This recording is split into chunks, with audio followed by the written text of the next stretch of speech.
Welcome back to the Business of Business podcast, Two Daughters and Their Dad. I'm your host, Stacey J. Dempsey, and like always, thankfully, I have the other daughter and the one and only dad. So good morning to the two of you.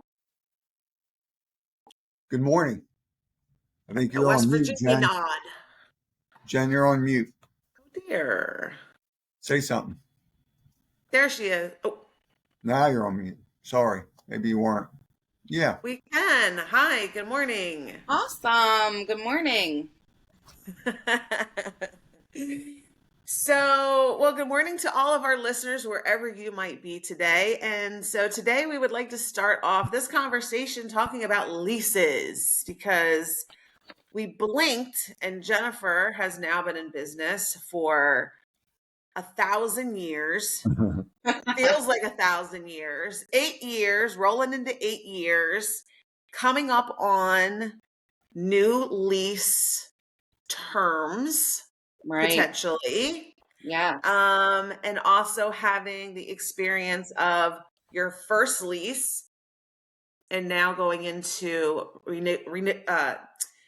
renegotiations into what might be the new lease terms. And so Jennifer and Dad thought that this would be a really good topic because, at least when I think about a lease, I think about an apartment. I think about a car I got to give back in 3 years. And when I think about those things, they tell me what it is and I either take it or leave it. But that is not this. That is not this. And this is the conversation that we want to have today, because I think that a lot of people have that feeling or have that notion that you just got to take whatever they put in front of you.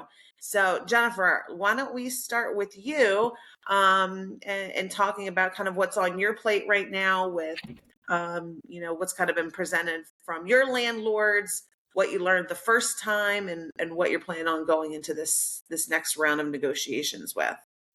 Yeah. Well, this will be my third lease agreement negotiation process. But I would like to start probably with the first one. I mean, thinking back, this is like one of those topics that no one teaches you, like you're not prepared for. You want to open a business, you want to open a brick and mortar, but like there's no book on doing this. And so thankfully I was in a position that Dad is experienced in all things. So he really came in clutch the first time around. I mean, I was telling Janet before we hit record, like I would have just signed whatever, right? Because I was in a place where if they wanted my pinky toe, I probably would have given it to them, because that's how badly I wanted a space. And I'm going to just start off with like being very transparent. One thing I've learned is that, especially 8 years ago, being 26 years old, when I walked into a room getting ready to talk about leasing a space, it looked different. It felt different. There was a different reaction from when I walked into the building compared to when Dad walked into the building. And at that time, 8 years ago, I assumed, I really thought it was just probably an age factor. I was a young, 26 years old, and landlords weren't necessarily taking me seriously, and it just very much was different than when I had to go get my dad and bring him with me. So just a fact, just a part of my experience. Again, we finally got a lease, and like I said, I was ready to sign whatever it had to say. And there was one really big clutch thing that Dad really stood firmly on that first lease. And so when comparing it to an apartment space, like you think of an apartment, something breaks in your apartment, like you call the maintenance people, they come out, they fix it. It's really not a you problem. And so from my experience, whenever I've leased a space, you are taking responsibility of that space entirely. So if something's wrong with the toilet, if the toilet seat broke on us one year, something with the lights, anything that were to go wrong, fire inspections, anything that had to go wrong, it really fell on me to fix. And so within that lease agreement, there was something with the air conditioning, the furnace, the heating. And so, I didn't really think much about it. And Dad really took a strong stance to say, we'll agree to maintenance the unit, but we are not going to sign that we're responsible for the unit. And thankfully he did that, because last year that unit broke and it took $20,000 to fix. So because Dad did that, he saved me $20,000. And so again, you just going into it, you don't know. I think it's it's just one of those parts of being an entrepreneur, being in business, that it's one of those things you just learn as you go, and you become more knowledgeable as you go. And so now, preparing for my third lease, there's just some things, because I've done it, that I'm like, I'm going to stand firm in kind of what I'm looking for and what I want to do here. And they're giving pushback. So I was joking around with Janet, even this time, I'm like, I got it in the back of my head, like, don't make me go get my dad. So I have him, 8 years ago, it was like me and him walking in together, and now I got him in my back pocket. So don't make me pull out my secret weapon here, okay? Don't make me call my dad. I love that. I love that. Well, first of all, nugget alert. Dad is experienced in all things. Correct. That is our nugget alert for this episode. I agree with you, Jennifer. Dad is definitely the secret weapon. But I think that what we can point out to our listeners today is that if you are not experienced in contracts and you do have to sign, you're looking to sign a lease, you're looking to sign maybe a long-term equipment lease, and you're not experienced in that, seek someone out that has some knowledge of it, that has some experience in it. It doesn't necessarily have to be, a lawyer, but it can be somebody that you trust, someone that you can ask questions to. And if you need to borrow our dad, you can leave your information, email us. We'll make arrangements. Because everybody needs a dad that is experienced in all things. But I think that what you learned was that because you were so eager that you were like, it's so close. I can almost taste it. I'm so close to getting a spot. And, it's reading through all of the, what can we be nimble on, and what are things that is just, we just really shouldn't be nimble on. And keeping in mind, at least in my experience, that, things like leases or contracts, they're going to try to put as much on you to be responsible for as possible, right? Because they're also in the business of making money through your lease. So the more that they can put on you to be responsible, in the long run, it makes out for them a lot better. But speaking of the long run, so you guys got through that. Now talk to us a little bit about then COVID happened. And COVID was huge, right? COVID was huge. And I think I brought it up on the podcast before. And again, just so grateful for Dad, obviously, because, I think when it comes to lease agreements, when sometimes we can just be focused on the now, and I'm guilty of that. I'm focusing on the now, what's happening now, how I'm feeling now, what's going on right now. And Dad's always been really great at looking at the bigger picture. And that would be my advice for entrepreneurs, to try to keep that in mind, especially when you're making decisions, to really look at the bigger picture. But, COVID was very scary, right? And there was that sense for me that, the government is telling us that we have to close our doors. And at that time, it was 2 weeks, right? When they first told us, for 2 weeks, turned into being 3 months. And so there was a sense for me that, like, I can't be overly stressed about this situation because it's out of my control. But what I could control, I was trying to overly control. And so obviously when we got shut down, I reached out to the landlord saying, hey, they're saying salons have to shut down. I'm letting you know we're shutting down. Um, and then the conversation, basically the landlords were like, you signed a contract, you have a lease. We don't care about COVID or what the government's saying. You owe us our rent. Right. And so obviously, talking about it with dad, I'm upset, right? Because I'm frustrated that, Oh, you know, darn. there's no income coming in Well, and not quite um, sure what happened just seemed to there. be very Oh, wait, unfair. here she comes. Is she But, coming back?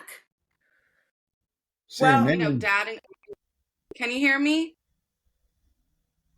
well, hopefully Jennifer can get logged back in. But because, her and I have talked about this many, many times, but what she was going to finish, sharing with our listeners is that, during COVID, Jennifer did not want to pay her rent. And as she mentioned, she was thinking of the here and the now. And the big picture, the long term is that Jennifer did sign a lease, and Dad, you said you're going to pay your lease, right? You're going to pay what you said you were going to pay. And we'll somehow, we'll get this figured out one way or the other. And, now that she's going into negotiations again, she's using that to her benefit, right, Dad? Like, she's saying, yeah, listen, when others didn't pay you, I kept my word, I kept my contract, I fulfilled it all, now you want to put, a flat increase on everybody else's, but now Jennifer's in a place of real negotiation, much different than what she was 8 years ago, right, Dad? right. Because now she has experience under her belt. Now she's showing that she's a good business. And now the landlords have to sit here and think, do I really want this business to leave? Because what's it going to take me to get someone else in there to pay that rent, to probably have to pay to reconfigure the space? It's puts Jennifer in a much better position. Wouldn't you say, Dad? Well, it was, and that was really the conversation because, again, it was a very uncertain time. But one of the things that Jennifer did was also, and we talked about this, just in a recent podcast, is contingency planning.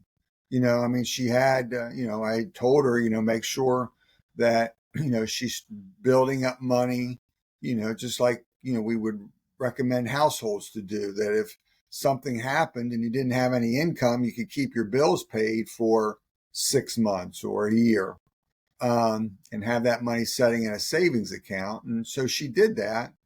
So even though she didn't have any cash flow to speak of coming in, I said, you've prepared for this. And I said, and everybody else is not going to pay their rent. I mean, businesses weren't paying their rent. People weren't paying their own rents. I mean, there was just all kinds of turmoil in that space. So I said to her, I said, listen, that's what you planned for. You did sign a lease, so pay it, because you'll be able to leverage that, as you just described, when it comes to your next lease negotiation. And so, and that's exactly what happened. She paid it. And then when the next lease negotiation came up, if I recall, they brought that up. Like, listen, we really want to work with you because you were one of only a few that paid us during, the shutdown.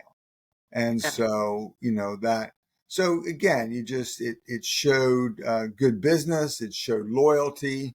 It showed professionalism. And so, so what, at the end of the day, I mean, she was able to probably save, in the longer term, because of not having to take on as much of a increase, Right.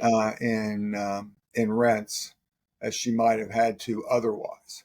So, So, Dad, maybe you could share with our listeners, a few things that when it comes to overall leases, maybe some tidbits. One of the things that comes to mind is that when Jennifer, when you guys were first working out the lease, one of the negotiations was that The landlords in 1 year or in this 3 year lease, they want to make a certain amount of money. And so we're going to negotiate the first, I don't know if it was the first 3 months or the first 6 months, but first 3 months, we're not going to pay any rent. But then in, month 4 through 6, we're going to pay this amount and gradually go up. The point is being that she would get into business, start having some cash flow, and then, but by the end of that 3 year lease, either way, the landlords were going to still make the same amount of money, whether she paid it, a certain amount day one, or if she didn't. And that's something that kind of I at least, and I was just Jennifer had just told me what had that was something you guys negotiated. So anything like that kind of come to mind for you? Because I think that's very useful. And certainly not something that I would, that I would think of to say, hey, let's look at the 3 year window here. Yeah, well, it's it would be what you would call waiting, not WAIT. It's WEIGH, like in your body weight. It's how you weight those numbers. So if you're a brand new business, and the landlord comes and says, well, here's the rent, here's the 3 year rent, and you can look at that. And one of the things we did was we kind of summed up the total of those that 3 years of what they were looking to collect over that period of 3 years. But if you're a new business, what we did is we said, well, can we weight it lower, at the beginning, and then allow us to ramp it up. So still at the end of 3 years, you still got that total number. It's just, we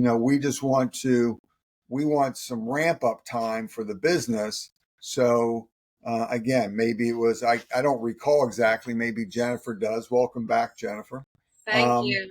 I don't know if we had free months in there. We might have had a month or two free at the beginning, but we definitely weighted the lease out to where they were lower payments in year one. But we took more of an increase year two and then a bigger increase in year three. Yeah. Still, so what we demonstrated was we weren't looking to, get out of paying the total number, but we really did want some ramp up time to get the business off the ground. So that's something to keep in mind, if you're a new business just getting opened up, try to look at it from that perspective and see if you can negotiate that. And then, and then the other thing to be looking at definitely is, what is your responsibility as the tenant, for that space? Because as Jen alluded to, when we saw that basically she was going to be responsible for the AC and the heat, if that conked out, it was all on her. Again, we just couldn't. That was just too big of an unknown, So, but we negotiated that again, as she said, and they took it, So, and we're happy they did that. But make sure you definitely understand, what the responsibility is. And then the other area that you really want to make sure you understand are what's called the CAM charges. Now, CAM charges, I think CAM is an acronym for something. I don't know what it is or don't remember what it is, but basically that's where that number is to cover,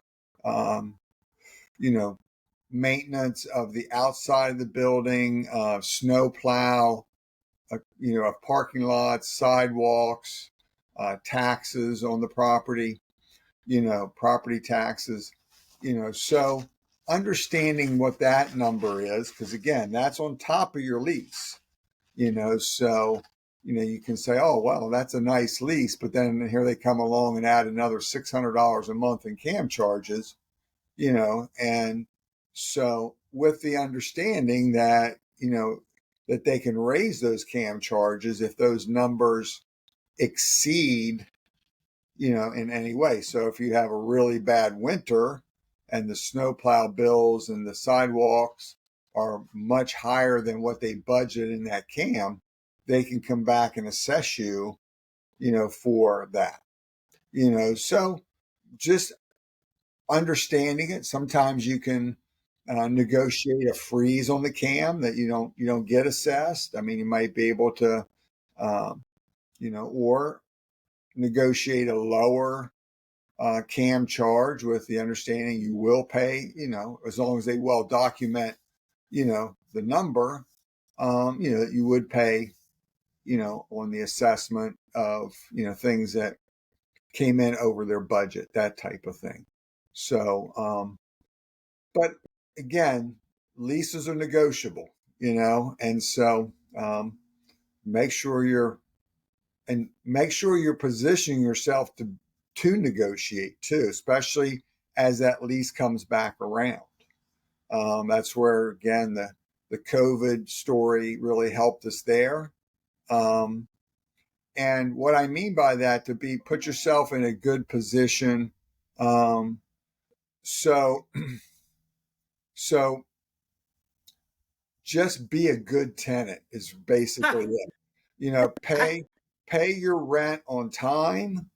Don't, now obviously if there's something wrong, push for what you should expect to get, from your landlord. Don't back away and keep your mouth shut, but do everything you can do, to be a good tenant. Pay your rent on time. Keep the property nice. If there's anything that, again, if your business has a lot of public exposure and it generates, a lot of, trash, I mean, if it's a place where they're ordering ice cream and water ice or something like that, and they're using napkins and they're using spoons and, they're standing outside doing all that, make sure, you keep your area, you want to do that for your business. You don't want it to look trashy anyway, but certainly you don't want your landlord to be driving by and, trash cans are overflowing with garbage and, just stuff like that. Make sure you're just really on top of everything from a maintenance standpoint, from a cleanliness standpoint. Keep your property keep their property that you're leasing really in pristine condition. I giggled because my first apartment that I moved into, Dad was walking out and he goes, "Now be a good tenant and be a good neighbor." And I was like, "Okay."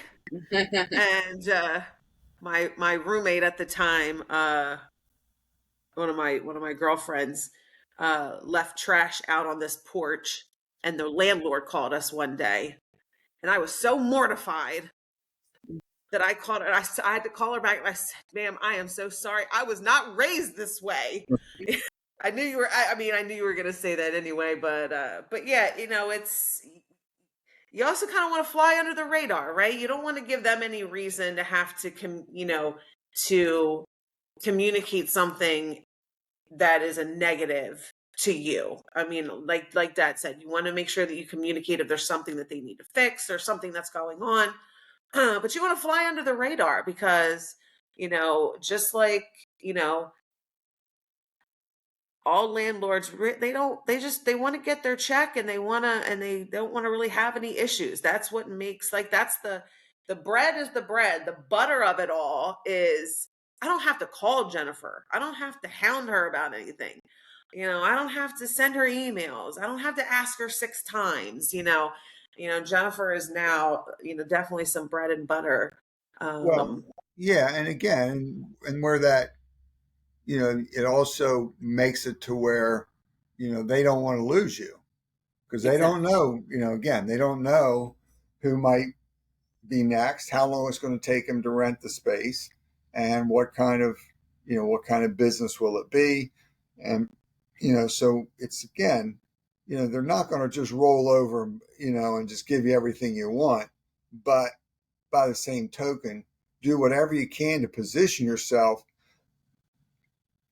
for them to say, you know what, we're willing to negotiate because Jennifer's a good tenant. She pays her rent on time, and she keeps the property nice. I mean, again, anybody that walks into Jennifer's salon clearly sees the fact that she keeps it up.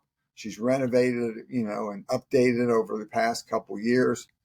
So it's a real it's a real asset to that center, that shopping center.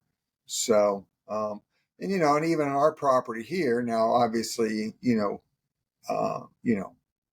we rent from ourselves, so to speak. We own the property, but we have a separate company to own it and that type of thing. But I want to be a good tenant for myself. I mean, when I drive into the office, when I come in the morning, I drive the long way around the building to park because I want to see, is there any trash out there? Did anybody throw anything?